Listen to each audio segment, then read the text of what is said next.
Good morning students. तो आज हम करेंगे आपका lecture number 6 of your unit 2 that is structure of atom. तो बेटा आज का जो हमारा टॉपिक है वो है स्पेक्ट्रम। तो स्पेक्ट्रम टॉपिक स्टार्ट करने से पहले इससे रिलेटेड हम कुछ एक दो टर्म्स देख लेते हैं जिनको जानने के बाद ये टॉपिक आपको पढ़ना ज्यादा आसान होगा। तो पहली हमारी टर्म है स्पेक्ट्रोस्कोप।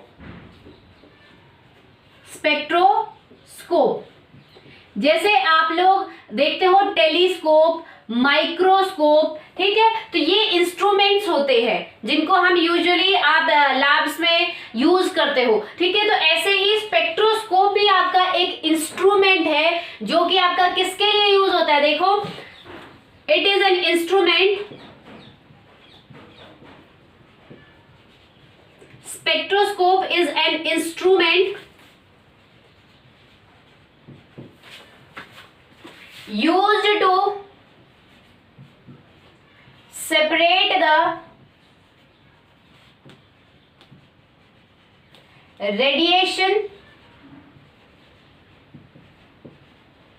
of different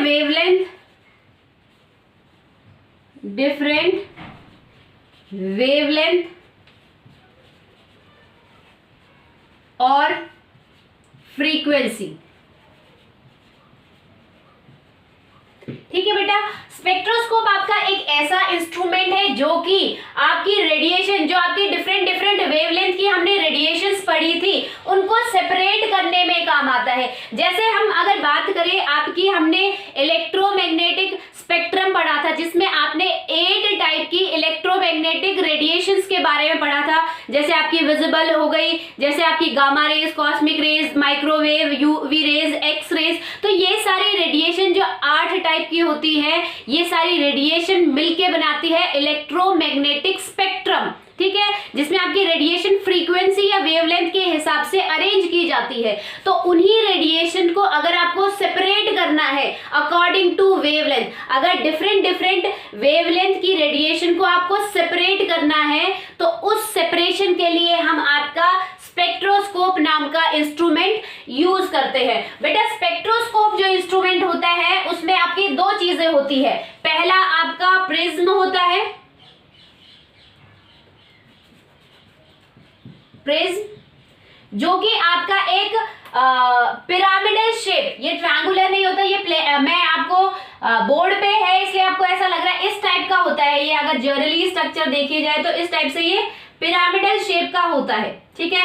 ऐसा ही स्ट्रक्चर पीछे होता है, जैसे आपका पिरामिड होता है यहां से ऐसे, ठीक है। तो इस शेप का होता है आपका, जिसको मैंने जनरली ऐसे ट्रायंगुलर शेप में रिप्रेजेंट किया है। तो बेटा एक प्रिज्म होता है जो कि आपका यूज होता है, उसका काम क्या होता है प्रिज्म का, कि सोर्स से जो आपकी इलेक्ट्रोमैग्नेटिक रेडिएशंस आ रही हैं उनको स्कैटर करना, ठीक है। तो प्रिज्म होता है एक इसमें, और दूसरा आपका यूज होता है टेलीस्कोप। टेलीस्कोप आपका क्यों यूज होता है?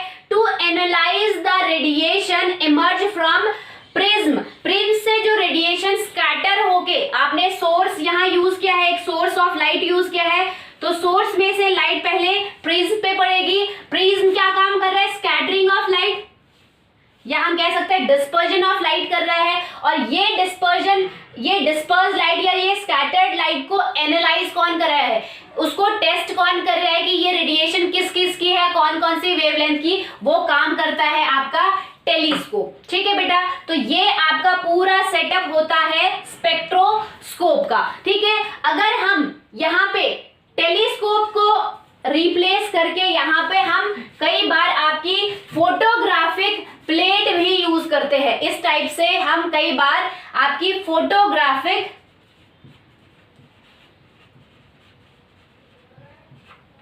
प्लेट या हम फोटोग्राफिक फिल्म बोलते हैं उसको, ठीक है। कई बार हम फोटोग्राफिक प्लेट या फोटोग्राफिक फिल्म यूज करते हैं। तो वो क्या करती है, यहाँ पे ये रेडिएशन इस फिल्म पे पड़ती है और यहाँ पे पैटर्न्स बन जाते हैं आपके, ठीक है। उन रेडिएशंस के अलग अलग कलरफुल पैटर्न्स बन जाते हैं, ठीक है बेटा। तो जब आप टेलीस्कोप को रिप्लेस कर दोगे फोटोग्राफिक प्लेट से, उस टाइम स्पेक्ट्रोस्कोप को हम क्या बोलेंगे?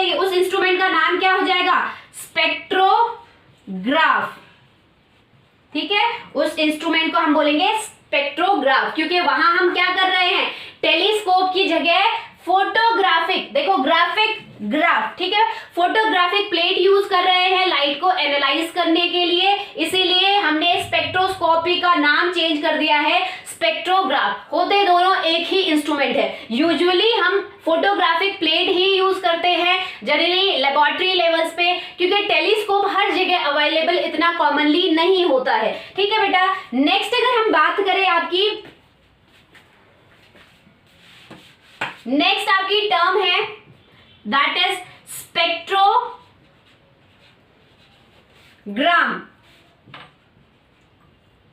स्पेक्ट्रोग्राम आपका क्या होता है, the pattern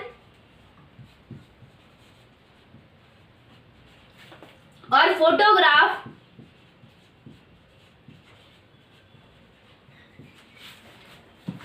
of emerged radiation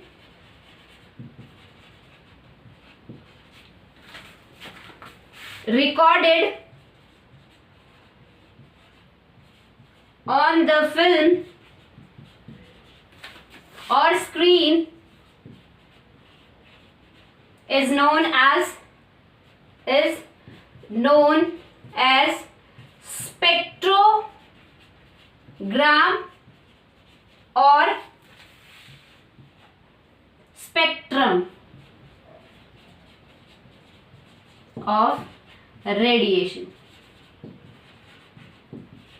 ठीक है बेटा, ये चीज आप ध्यान में रखो कि आपका क्या है, स्पेक्ट्रोग्राम क्या है, आपका एक ऐसा पैटर्न जो आपकी ये जो स्कैटर्ड लाइट या ये जो इमर्ज लाइट है, इस लाइट को, स्कैटर्ड लाइट को ही हम इमर्ज रेडिएशंस कहते हैं। तो ये जो आपकी प्रिज्म के द्वारा जो इमर्ज रेडिएशन है, इन रेडिएशन के कारण जो आपका यहाँ पे एक पर्टिकुलर पैटर्न बन रहा है, अलग अलग वेवलेंथ के हिसाब से आपका जो पैटर्न बन रहा है ऑन द फिल्म और screen is known as spectrogram. इसको हम स्पेक्ट्रोग्राम कहते हैं या फिर हम कहते हैं स्पेक्ट्रम। समझ में आ गया?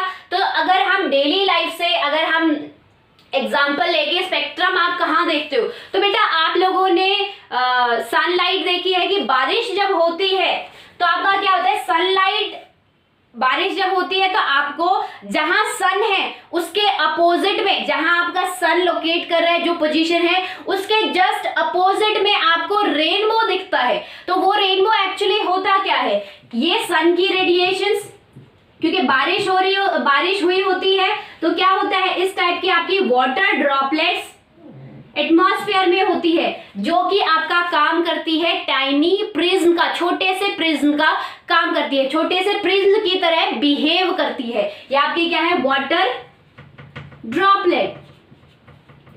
ये वाटर ड्रॉपलेट आपकी इस प्रिज्म की तरह बिहेव करती है। ठीक है, तो जैसे ही ये आपकी सन से जो इलेक्ट्रोमैग्नेटिक रेडिएशन जो इस पे पड़ी है, सन से आपकी कौन सी लाइट आती है, व्हाइट लाइट आती है। तो जब व्हाइट लाइट इसके ऊपर गिरती है तो ये जो प्रिज्म है, प्रिज्म का काम क्या होता है, लाइट को स्कैटर करना। इस व्हाइट लाइट को ये क्या कर देता है, स्कैटर कर देता है इनटू 7 डिफरेंट कलर, जिनका नाम हम बोलते हैं विबग्योर, VIBGYOR। ठीक है बेटा, तो इस टाइप से आपको क्या मिल रहा है, एक पैटर्न मिल रहा है, किसका, इमर्जेंट रेडिएशन का। ये जो रेडिएशन प्रिज्म से जो इमर्ज हुई है, उन रेडिएशन के पैटर्न को वो जो अरेंज होते हैं कलर बाय कलर, जो आपके लाइट रेडिएशन फ्रीक्वेंसी के हिसाब से जो अरेंजमेंट होता है, उनको ही हम कहते हैं स्पेक्ट्रम। तो आपको ये जो रेनबो मिल रहा है, ये क्या है, आपका 7 कलर्स का स्पेक्ट्रम है। It is nothing but known as spectrum, और आप कह सकते हो उसको स्पेक्ट्रोग्राम। ठीक है बेटा, तो आपको यहाँ पे जो पैटर्न मिल रहा है उसको हम बोलते हैं स्पेक्ट्रम। ठीक है, इस चीज को दोबारा समझो, स्पेक्ट्रोस्कोप आपका किस लिए यूज होता है, हमने आपकी इलेक्ट्रोमैग्नेटिक स्पेक्ट्रम पढ़ा है, जिसमें आपकी 8 टाइप की इलेक्ट्रोमैग्नेटिक रेडिएशन होती है। तो ये जो आपका स्पेक्ट्रोस्कोप है, उन रेडिएशन को अकॉर्डिंग टू वेवलेंथ सेपरेट करता है, डिफरेंट डिफरेंट वेवलेंथ को सेपरेट करता है। तो यहाँ पे आप देख सकते हो कि इसमें हमारा क्या होता है, एक प्रिज्म और एक टेलीस्कोप यूज होता है। प्रिज्म क्या कर रहा है, सोर्स से आने वाली लाइट को या इलेक्ट्रोमैग्नेटिक रेडिएशन को स्कैटर करता है, और स्कैटर होने के बाद आपका जो एनालाइज का काम करता है, डिटेक्शन का जो काम करता है, वो करता है टेलीस्कोप। और जब हम आपके स्पेक्ट्रोस्कोप में टेलीस्कोप की जगह फोटोग्राफिक प्लेट या फिल्म या स्क्रीन यूज करते हैं, तो आपका हम उसको बोलते हैं स्पेक्ट्रोग्राफी। ठीक है, नेक्स्ट आपका है स्पेक्ट्रोग्राम। तो ये जो आपको लाइट का जो पैटर्न मिला है उसी को हम स्पेक्ट्रोग्राम बोलते हैं। ठीक है, द पैटर्न और फोटोग्राफ ऑफ इमर्ज रेडिएशन, जो निकली हुई रेडिएशन एक पैटर्न बना रही है, जैसे वहां से आपकी रेडिएशन जो निकली, व्हाइट लाइट निकल के प्रिज्म से निकल के या वाटर ड्रॉपलेट से निकल के 7 कलर्स का पैटर्न बनाती है, जिसमें कलर कंटिन्यूअस होते हैं। एक फिक्स पैटर्न होता है कि आपका वायलेट के बाद इंडिगो आएगा, इंडिगो के बाद ब्लू आएगा, ब्लू के बाद ग्रीन आएगा, ग्रीन के बाद येलो आएगा, then orange and then finally red. ये पैटर्न किसके अकॉर्डिंग बना है, अकॉर्डिंग टू डिफरेंट वेवलेंथ। इन कलर्स की डिफरेंट डिफरेंट वेवलेंथ होती है, जिस हिसाब से ये अरेंज किए गए हैं। और इस पैटर्न को, ये जो आपको पैटर्न मिल रहा है, फिक्स एक पैटर्न या फोटोग्राफ जो मिल रहा है, उसी को हम स्पेक्ट्रम या स्पेक्ट्रोग्राफ कहते हैं। ठीक है, सॉरी स्पेक्ट्रोग्राम कहते हैं। नेक्स्ट आपकी टर्म है दैट इज स्पेक्ट्रोस्कोपी। स्पेक्ट्रोस्कोपी क्या है आपकी, ब्रांच ऑफ साइंस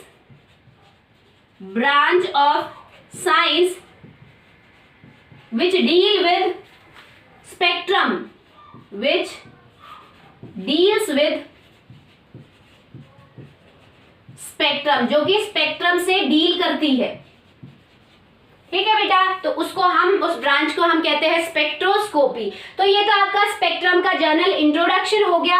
नेक्स्ट जो है बेटा आपका, स्पेक्ट्रम को हम 2 कैटेगरी में क्लासिफाई करते हैं, on the basis of nature and on the basis of origin. तो देखो, तो बेटा स्पेक्ट्रम की हम क्लासिफिकेशन 2 तरीके से करते हैं। पहली है आपकी बेस्ड ऑन नेचर, और दूसरी क्लासिफिकेशन आप इसी तरीके से अपने नोटबुक में नोट कर लेना, क्योंकि ये जो है आपका, एक तो आपको समझने में आसान होगा, बुक से डायरेक्टली पढ़ोगे आपको इतना अच्छे से समझ में नहीं आएगा, और इस टाइप का एक्सप्लेनेशन आपको बुक में गिवन नहीं है बेटा, इसलिए साथ के साथ अपनी नोटबुक में ऐसे ही ड्रॉ करके चलो। तो क्लासिफिकेशन ऑफ स्पेक्ट्रम, पहला हम क्लासिफाई करते हैं on the base of nature, और दूसरा हम on the based on origin. ठीक है, तो सबसे पहले बेस्ड ऑन नेचर की बात करें तो हमारे पास ये भी फर्दर 2 कैटेगरी में क्लासिफाई होते हैं, that is continuous spectrum and non continuous spectrum. Non continuous spectrum, continuous spectrum, जैसे कि आप नाम से ही पता चल रहा है कि यहाँ पे कुछ ना कुछ कंटिन्यूटी होगी, कुछ ना कुछ कंटिन्यूअस नंबर में आ रहा होगा। तो बेटा कंटिन्यूअस स्पेक्ट्रम में कोई गैप नहीं होता, नो गैप इज प्रेजेंट, कोई गैप नहीं होता। एग्जाम्पल अगर हम देखें तो क्या है, जैसे आप रेनबो का स्पेक्ट्रम देखते हो, तो आप देखते हो कि रेनबो में आपके जो 7 कलर्स है, जो आपके 7 कलर है VIBGYOR,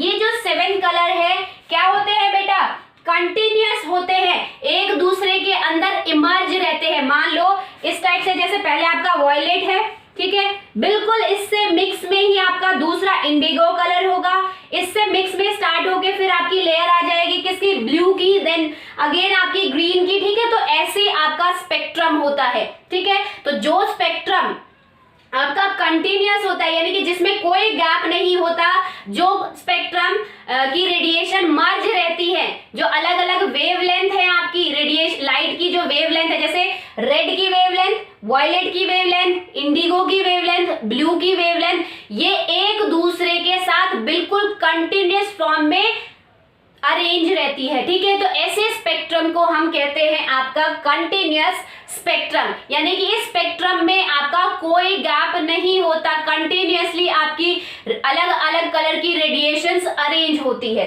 ठीक है। एग्जांपल यहाँ आप रेनबो का ले सकते हो, ठीक है। नेक्स्ट अगर हम नॉन कंटिन्यूअस की बात करें तो देखो नाम से ही आपको पता चल रहा है, इसको रटना नहीं है, नाम से देखो, ठीक है। डेफिनेशन को समझने की कोशिश करो। नॉन कंटिन्यूअस स्पेक्ट्रम मींस क्या है कि ऐसा स्पेक्ट्रम आपका क्या है, पैटर्न ऑफ रेडिएशन कब बनी है, जो आपकी इमर्ज रेडिएशन जो है, प्रिज्म से निकलने वाली रेडिएशन जो एक पर्टिकुलर पैटर्न बना रही है, जैसे आपकी सनलाइट प्रिज्म से निकलने के बाद, वाटर ड्रॉपलेट के बाद रेनबो पैटर्न बनाती है 7 कलर्स का, उसी तरीके से जो आपका और बाकी रेडिएशन जो पैटर्न बनाती हैं उसको हम स्पेक्ट्रम कहते हैं। तो जो वो पैटर्न बना है वो जब कंटिन्यूअस नहीं होगा, यानी कि एक के बाद एक कलरेशन नहीं होगी लाइट की या वेवलेंथ की, तो आपका उस स्पेक्ट्रम को हम कहेंगे नॉन कंटिन्यूअस, ठीक है। तो नॉन कंटिन्यूअस आपके दो टाइप के होते हैं। पहला आपका है लाइन स्पेक्ट्रम, ठीक है। लाइन स्पेक्ट्रम देखो नाम से ही लाइन स्पेक्ट्रम मींस कि जो आपको स्पेक्ट्रम का पैटर्न मिलेगा फोटोग्राफिक प्लेट पे वो इस तरीके से लाइन के फॉर्म में मिलेगा,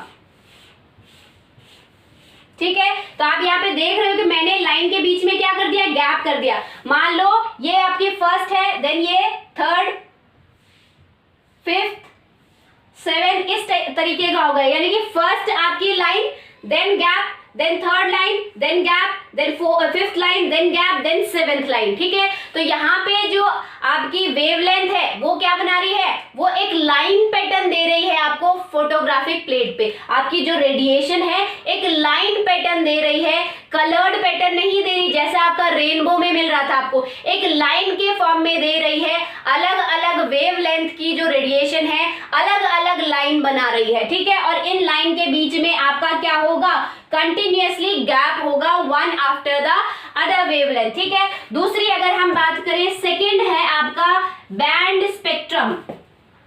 बैंड स्पेक्ट्रम तो बेटा यहाँ पे भी आपको नाम से पता चल रहा है, बैंड मींस यहाँ पे जो आपको पैटर्न मिलेगा वेवलेंथ का, रेडिएशन की वेवलेंथ का जो आपको पैटर्न मिलेगा फोटोग्राफिक प्लेट पे वो बैंड्स के फॉर्म में होगा। यानी कि पहला बैंड इतना एक वेवलेंथ का, देन थोड़ा सा गैप क्योंकि नॉन कंटिन्यूअस है, देन थोड़ा सा गैप, फिर दूसरे वेवलेंथ का बैंड मिलेगा आपको, ठीक है, बैंड का पैटर्न मिलेगा, देन थोड़ा सा गैप, फिर तीसरे का, ठीक है। तो इस टाइप से पहले का पैटर्न आपको मिलेगा ऐसा,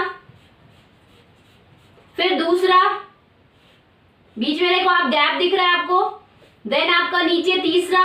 तो इस टाइप से आपको बैंड अरेंजमेंट जब मिलेगा डिफरेंट वेवलेंथ का या डिफरेंट रेडिएशन की वेवलेंथ का आपको जब बैंड मिलेगा तो उस स्पेक्ट्रम को हम कहते हैं बैंड स्पेक्ट्रम, ठीक है। दूसरी बात यहाँ पे क्या है बेटा, ये जो बैंड आपको मिल रहा है ये एक रेंज में मिल रहा है, जैसे आपका 1 to 4, ठीक है, देन आपका 6 to 8, देन आपका 9 to 11। तो इस टाइप से आपको रेंज मिल रही है कि आपकी वेवलेंथ 1 से लेके 4 वेवलेंथ तक ये बैंड मिलेगा, ठीक है। देन थोड़ा सा गैप है, देन 6 to 8 वेवलेंथ का बैंड आपको ये मिलेगा, देन आपका गैप है अगेन, ठीक है। उसके बाद आपका 10 to 13 आपका नेक्स्ट आपको बैंड मिलेगा, ठीक है। तो यहाँ पे एक रेंज होती है, एक इनिशियल वेवलेंथ होती है और एक फाइनल वेवलेंथ। यहाँ पे initial wavelength, then final, 4 final, then फिर से दूसरी में इनिशियल फाइनल। तो एक रेंज वेवलेंथ, ये जो बैंड्स हैं ये आपको क्या रिप्रेजेंट कर रहे हैं, वेवलेंथ की रेंज को रिप्रेजेंट कर रहे हैं और इनके बीच में क्या होगा, गैप होगा। नेक्स्ट अगर बात करें आपकी सेकंड क्लासिफिकेशन की, जो आपका स्पेक्ट्रम की हमने बेस्ड ऑन ओरिजिन, ओरिजिन का मतलब होता है जहां से आपका ओरिजिनेट हो रहा है। आप कैसे डिसाइड करोगे कि स्पेक्ट्रम कैसा है, किसके बेस पे, ओरिजिन के बेस पे कि ये स्पेक्ट्रम किसके द्वारा बनाया गया, कहां से बनाया गया है, ठीक है। तो इसकी क्लासिफिकेशन भी आपकी 2 कैटेगरी में होती है। पहली आपकी होती है emission spectrum, emission spectrum.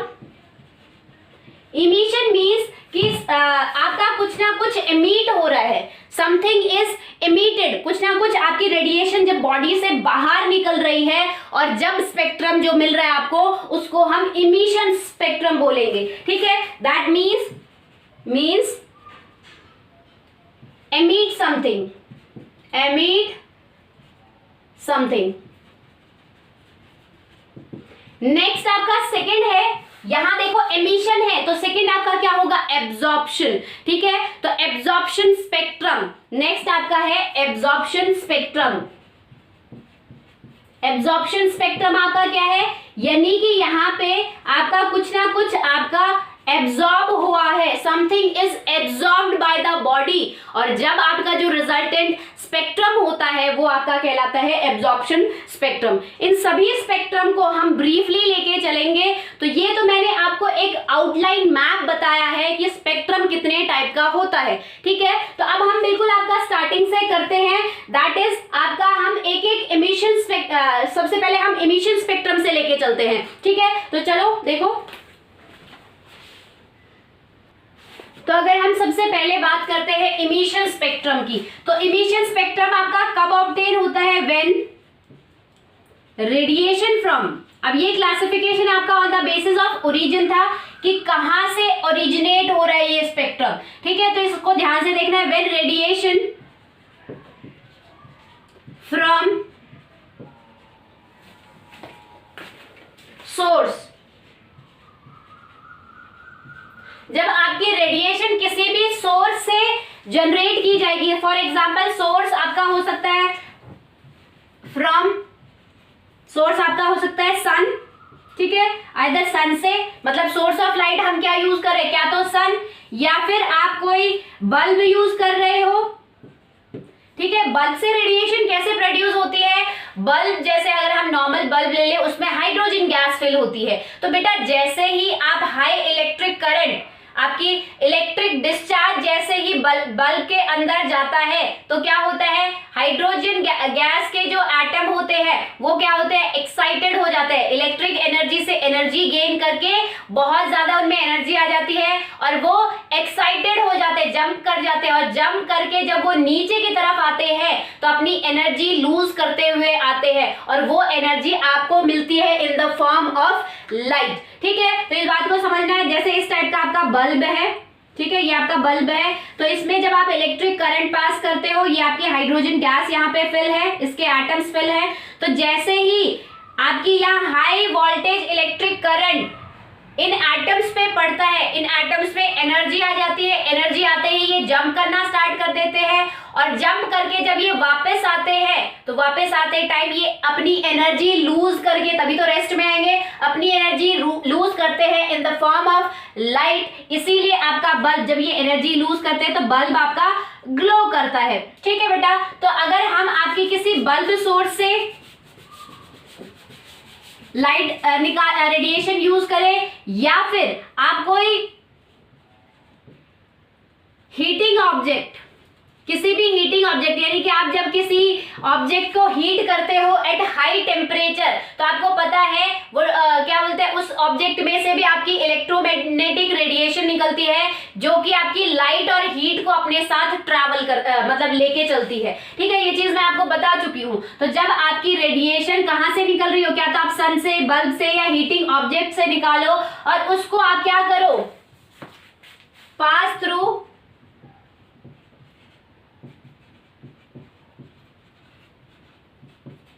Through the prism, उसको जब आप प्रिज्म से पास करोगे आपको क्या मिलेगा,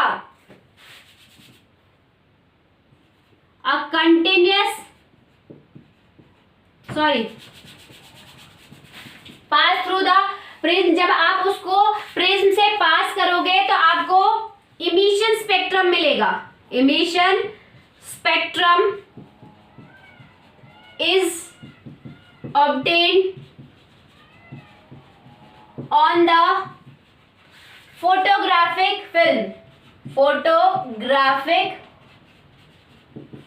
ठीक है, आपको फोटोग्राफिक फिल्म या फोटोग्राफिक स्क्रीन पे क्या मिलेगा, इमिशन स्पेक्ट्रम। क्यों, क्योंकि ये देखो ये रेडिएशन आपकी इमिट की जा रही, जैसे आपका ये सन है, सोर्स ऑफ लाइट हमने क्या यूज किया है, सन यूज किया है, सन ने लाइट को, व्हाइट लाइट को क्या किया, सन से व्हाइट लाइट निकलती है, व्हाइट लाइट को क्या किया, इमिट किया। इस इमिटेड लाइट को हमने किससे पास किया, प्रिज्म से पास किया। ये आपका प्रिज्म है। तो जैसे ही ये आपकी व्हाइट लाइट प्रिज्म पे पड़ती है, क्या होता है, स्कैटरिंग ऑफ लाइट, इस तरीके से, ठीक है। और जब इस लाइट को हम आपकी फोटोग्राफिक प्लेट पे डालते हैं टू एनालाइज द पैटर्न, ताकि हमें पता चल सके कि ये रेडिएशन आपकी कौन कौन सी है, किस किस वेवलेंथ की है और कैसे पैटर्न शो कर रही है, तो हम इसको फोटोग्राफिक प्लेट पे डालते हैं, प्लेट पे या फिल्म पे इमर्ज करवाते हैं, ठीक है। तो यहां पे देखो आपको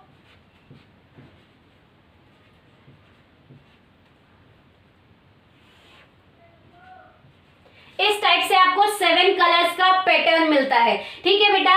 तो ये जो पैटर्न आपको मिला है, इस पैटर्न को हम कहेंगे इमिशन स्पेक्ट्रम। क्यों, क्योंकि आपकी जो लाइट इमिट हुई थी, जो आपके लाइट सोर्स ने जो लाइट इमिट की थी, उस इमिटेड रेडिएशन से ये आपका स्पेक्ट्रम बना है, इसीलिए आपका कहलाएगा इमिशन स्पेक्ट्रम, ठीक है। अब इमिशन स्पेक्ट्रम आपका कंटिन्यूअस भी हो सकता है, it can be continuous और नॉन कंटिन्यूअस। आपका जो इमिशन स्पेक्ट्रम है वो कंटिन्यूअस भी हो सकता है और नॉन कंटिन्यूअस भी हो सकता है। कंटिन्यूअस होगा तो क्या होगा, नॉन कंटिन्यूअस होगा तो क्या होगा। अगर उसकी बात करें तो पहले हम ले लेते हैं आपका दैट इज कंटिन्यूअस, यहां ले लेते हैं। अगर आपका पैटर्न कंटिन्यूअस होगा तो आपको क्या मिलेगा, इस टाइप से आपको 7 कलर्स मिलेंगे। व्हाइट लाइट जो है आपकी, व्हाइट जो रेडिएशन होती है, ये जब आपकी सन से मीट होगी, ये इलेक्ट्रोमैग्नेटिक रेडिएशन सन से मीट होके हमने प्रिज्म से पास करके इसको स्कैटर किया, ताकि हमें पता चल सके कि व्हाइट लाइट में कौन कौन सी वेवलेंथ की रेडिएशन प्रेजेंट है, ठीक है। उसके बाद हमने देखा कि यहाँ आपको रेडिएशन मिल रही है कितनी फ्रीक्वेंसी से, 3500 एमस्ट्रॉन्ग से लेके 7500 एमस्ट्रॉन्ग की फ्रीक्वेंसी की रेडिएशन आपको 1 बाय 1 ऐसे अरेंज होके मिल रही है, ठीक है। तो आपका क्या है, कोई गैप नहीं होता 7 कलर्स में। सेम आपका जैसे रेनबो में कोई गैप नहीं होता, ऐसे ही यहाँ पे भी आपका कोई गैप नहीं होगा। तब आपका स्पेक्ट्रम कैसा होगा, कंटिन्यूअस होगा, यानी कि no gap is present, no gap present, ठीक है। मर्ज होता है, यहाँ पे आपका क्या होगा, जो आपकी रेडिएशन होंगी मर्ज ऑफ वेवलेंथ, वेवलेंथ जो आपके मर्ज फॉर्म में मिलेंगी, आपको एक से दूसरे के लगते हुए मिलेगी, ठीक है। नेक्स्ट अगर हम बात करें, अगर आपका, मैं क्या कह रही हूँ, कैन बी कंटिन्यूअस और नॉन कंटिन्यूअस, डिपेंड करेगा कि आपका नेचर कैसा है, डिपेंड करेगा कि आपका जो सोर्स है या जो रेडिएशन है वो कैसी है। Depending upon the nature of radiation आपकी कंटिन्यूअस भी हो सकती है, नॉन कंटिन्यूअस भी हो सकती है। नॉन कंटिन्यूअस होगा तो आपको क्या मिलेगा, अगर आपका नॉन कंटिन्यूअस होगा तो आपको क्या मिलेगा, क्या तो लाइन स्पेक्ट्रम मिलेगा या फिर आपको क्या मिलेगा, बैंड स्पेक्ट्रम मिलेगा, ठीक है। अगर लाइन स्पेक्ट्रम मिलेगा तो आपको अलग अलग वेवलेंथ जो है इस फॉर्म में, लाइन के फॉर्म में आपको फोटोग्राफिक प्लेट पे मिलेगी, ठीक है। और इन लाइन में कंसिडरेबल गैप होगा, इसीलिए ये नॉन कंटिन्यूअस कहलाता है स्पेक्ट्रम, ठीक है। दूसरा बैंड के फॉर्म में इस तरीके से आपको बैंड्स मिलेंगे, अलग अलग वेवलेंथ की रेंज में आपको बैंड मिलेंगे। ये पहला बैंड, ये सेकंड बैंड, ये थर्ड बैंड और ये फोर्थ बैंड। तो इन बैंड्स में भी आपका क्या होगा, कंसिडरेबल गैप होगा, मर्ज नहीं होगा जैसे आपका कंटिन्यूअस में हो रहा था। तो इस केस में आपको बैंड स्पेक्ट्रम मिलेगा, ठीक है बेटा। तो दोनों मिल सकते हैं आपको। इमिशन स्पेक्ट्रम जो आपको मिला है वो कंटिन्यूअस भी हो सकता है, कंटिन्यूअस होगा तो कोई गैप नहीं होगा, मर्ज होंगी वेवलेंथ आपकी सारी, ठीक है। और अगर नॉन कंटिन्यूअस होगा तो आइदर लाइन स्पेक्ट्रम मिलेगा या फिर आपको बैंड के फॉर्म में स्पेक्ट्रम मिलेगा, ठीक है। तो ये तो आपका हो गया पहला टाइप का emission spectrum. Emission spectrum continuous भी हो सकता है, नॉन कंटिन्यूअस भी हो सकता है। नेक्स्ट अगर हम बात करें एब्जॉर्प्शन स्पेक्ट्रम के बारे में, तो देखो तो बेटा सेकेंड अगर हम एब्जॉर्प्शन स्पेक्ट्रम की बात करें तो आपका एब्जॉर्प्शन स्पेक्ट्रम क्या है, व्हेन द व्हाइट लाइट कब ऑब्टेन होगा, देखो when the white light is first passed through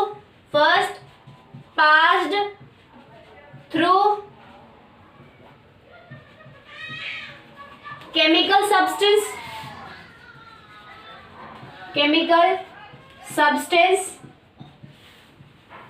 or vapors of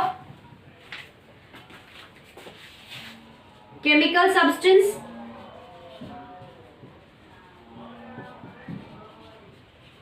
ठीक है, and then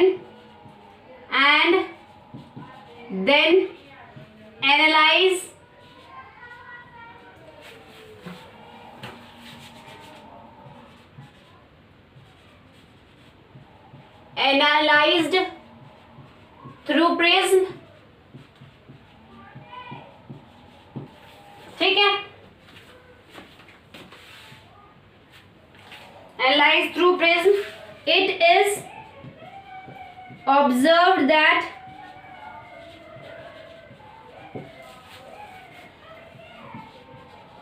some wavelength is absorbed from the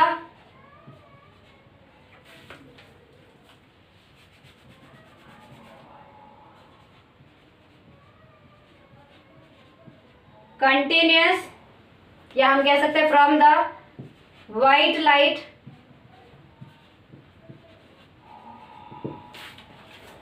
the pattern obtained is called the pattern obtained is called absorption spectrum, ठीक है बेटा। तो यहाँ पे देखो आपका इमिशन और एब्जॉर्प्शन में डिफरेंस क्या है वो आपको यहीं पे पता चल जाएगा। एब्जॉर्प्शन स्पेक्ट्रम में क्या होता है, जब आपकी व्हाइट लाइट किसी भी सोर्स से, जब व्हाइट लाइट को हम पहले पास करेंगे किसी केमिकल सब्सटेंस से, ठीक है, किसी सॉल्ट से या किसी सॉल्ट सोल्यूशन से या फिर किसी सॉल्ट के वेपर से जब हम पास करेंगे और उसके बाद हम उसको प्रिज्म से पास करेंगे, ठीक है, और जब जो आपको पैटर्न ऑब्टेन होगा उस पैटर्न में क्या देखा जाएगा, इट इज ऑब्जर्व दैट कि कुछ आपकी वेवलेंथ एब्जॉर्ब कर ली गई है from white light. White light में क्योंकि आपको पता है व्हाइट लाइट कॉम्बिनेशन होती है 7 कलर्स का, विबग्योर, ठीक है, तो 7 कलर्स में से कुछ रेडिएशन या कुछ वेवलेंथ की रेडिएशन आपकी एब्जॉर्ब कर ली गई है और जो आपको रिजल्टेंट आपका जो स्पेक्ट्रम मिलेगा उसको हम एब्जॉर्प्शन स्पेक्ट्रम कहेंगे, ठीक है। तो ये तो डेफिनेशन की बात हो गई। यहां हम देख लेते हैं डायग्रामेटिक ताकि आपको अच्छे से समझ में आए। देखो हमने पहले सन से व्हाइट लाइट को एमिट किया, देन उसको हमने एक सॉल्यूशन में से पास किया है, मान लो हमने सोडियम के सॉल्यूशन में से पास किया है, ठीक है, हमने सोडियम में से इसको पास किया है। उसके बाद जो आपकी रेडिएशन निकली उसको हमने प्रिज्म से पास किया। उसके बाद आपकी क्या होगा, यहाँ पे फर्दर वैसे ही जैसे हमेशा होती है स्कैटरिंग ऑफ व्हाइट लाइट, ठीक है, और स्कैटरिंग करने के बाद यहाँ पे फोटोग्राफिक प्लेट पे आपको एक पैटर्न मिलेगा और इस पैटर्न में क्या होगा, VIBGOR